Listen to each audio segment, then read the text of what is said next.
Hi YouTube, how you all going? Welcome to the second video in my series that's documenting my journey going to the world's toughest mudder.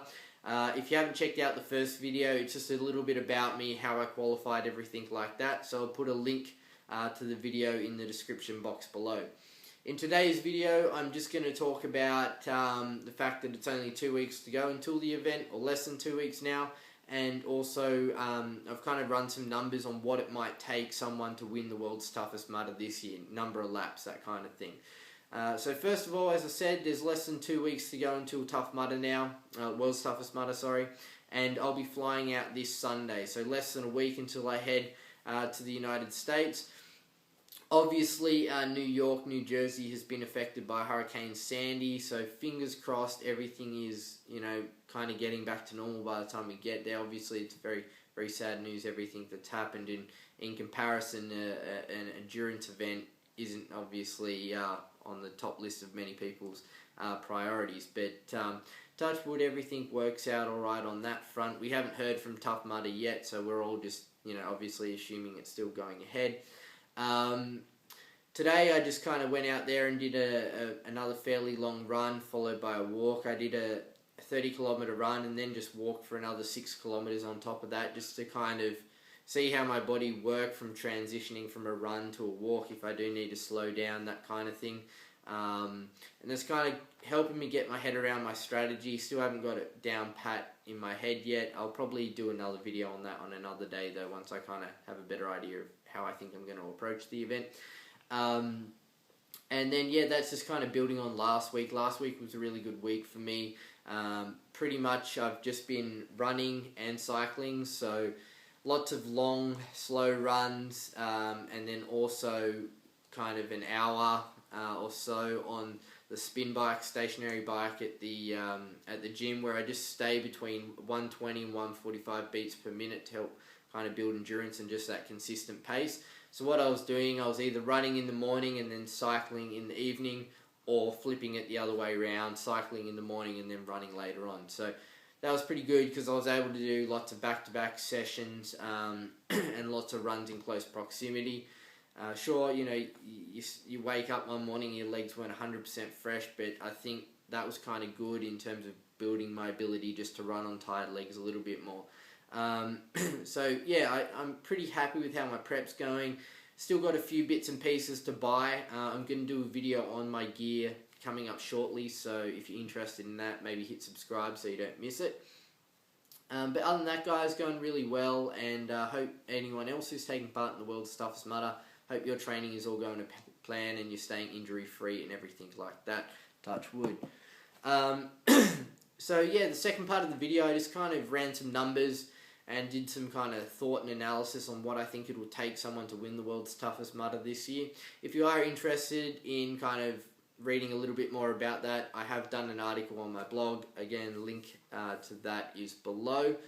So last year, I'm sure most of you know, but Pac, the winner, did seven laps in the 24-hour period. However, he did sleep for 3 hours. I believe he slept between 7 PM and 10 PM. And obviously, if you read kind of his notes on that, he said he just kind of rolled the dice and thought that it would be better to take a sleep and then come out and do the laps after he woke up again, at a faster pace, rather than just kind of stay at that consistent pace for the entire 24 hours. Obviously, it worked for him because he won the event.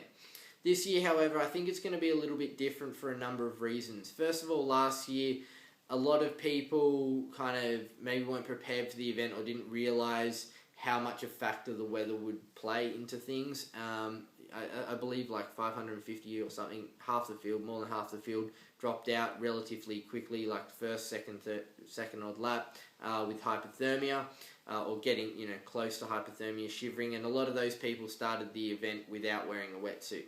So this year, obviously, people are going to learn from that, and I think everyone at the start line will be wearing a wetsuit. So hopefully that won't mean people are dropping out after, say, 1 or 2 laps from the cold, because, you'd hate to go all that way and only do 1 or 2 laps and have to quit because of the cold.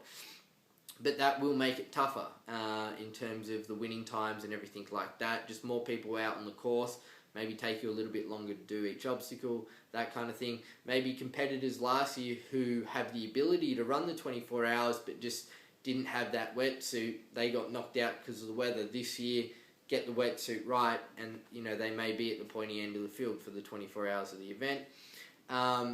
Obviously, the people who didn't take part, we've got the opportunity to learn from those that did, so we can see what equipment worked, what equipment didn't work.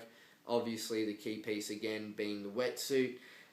Also, I think Tough Mudder obviously is expanded, and they've come to Australia, hence why I'm going. They've gone into other countries, so the net has been cast wider, and maybe they're going to be getting competitors from other countries who are just as good, and they'll be at the pointy end of the field as well. So maybe instead of last year where there was a handful of people who were kind of vying for the top 3 places, maybe there's going to be a larger field, maybe 20 or 30 people, come hour 16, 17 or 18 are all going to kind of be in and amongst it. You just don't know.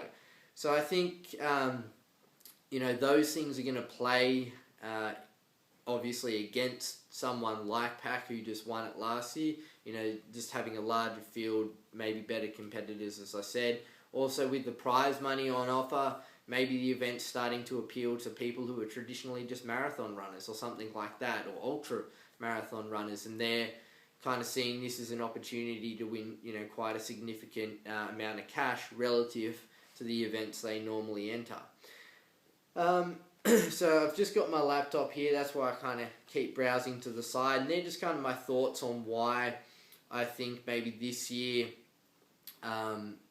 the winner's going to have to do more laps, basically, just because the pressure's going to be on. If everyone's better prepared, everyone should be able to last longer, etc.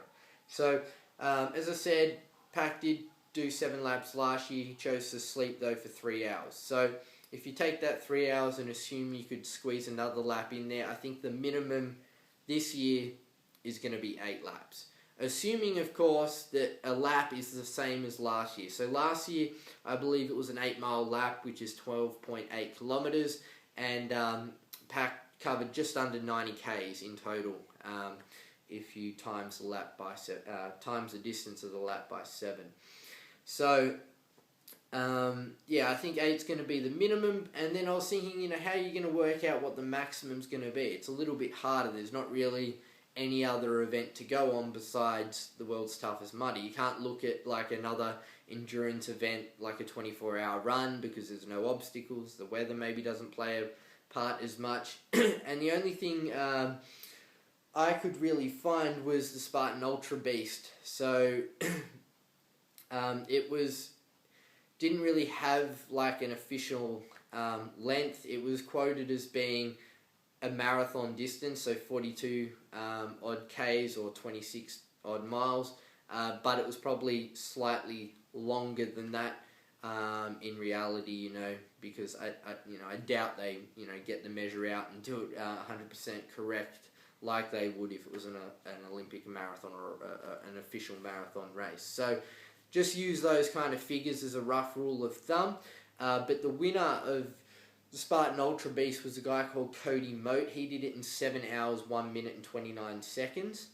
By comparison, the average competitor, excluding those who didn't get lost on the course, because there was some people who got lost and obviously added a couple of Ks to their distance, the average time was 11 hours, 2 minutes and 29 seconds.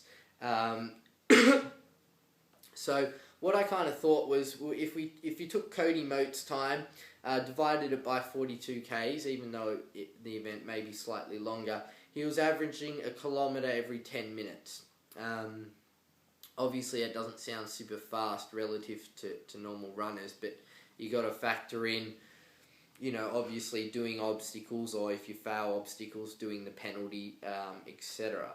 So if you were able to replicate that time over the entire 24 hours, you'd be able to do 11.25 laps at the world's toughest mudder. But you're not going to be able to do that for a number of reasons. First of all, you might be able to do 2 or 3 laps without stopping, but eventually you're going to need to get more food, more water from your tent. You might want to change your shoes, your socks, add another jacket, all those kind of things. You also need to be checked by the meds every sorry, every lap, and tell them. Yeah, I think I'm not 100% sure yet, but from what I've read, you have to tell them your name or write your number, something like that, to prove that you're still there, you're still with it. So all that's going to take up time, and I've kind of allowed, say, 10 minutes per lap for that, and maybe a little bit too much, but just to kind of run with whole numbers. So even if you were to do that, that kind of brings down the maximum number of laps that you're going to be able to do to 10. If you were to do 10 laps, again, if the course was the same distance, being 8 miles, 12.8k, that'd be 128 kilometers within the 24 hours. The 8 laps would be 102.4 kilometers. Sorry, so that's where I kind of feel the winner is going to come in, somewhere between 8 and 10 laps, or if the laps are a different length, somewhere between 100 and, say, 130 k's, thereabouts. Now, my prediction does lay towards the lower end of the scale, somewhere, more likely 8 than 10, just because of the nature of the course and, how going on past experience, obviously Pac doing 7. So I'd go with 8 as being the more likely number. If you are interested in more videos on my journey to the world's toughest mudder, please subscribe to the channel. As always, if you found this video entertaining, like it, share it with your friends, that'd be great. And also feel free to comment below. Are you going to the world's toughest mudder? What do you think the winner's going to do? Do you think 8 laps is going to be it? Do you think 7 laps like last year will be okay? Happy to hear your thoughts, guys, and more videos on my journey to the world's toughest mudder, my equipment, all that kind of stuff coming soon. Also, check out my website. As I said, I've got a link below to a recent article there, and you can like us on Facebook. I've got a page set up so you can follow my journey on Facebook as well. Thanks very much, guys, and hopefully I'll see you all at the world's toughest mudder.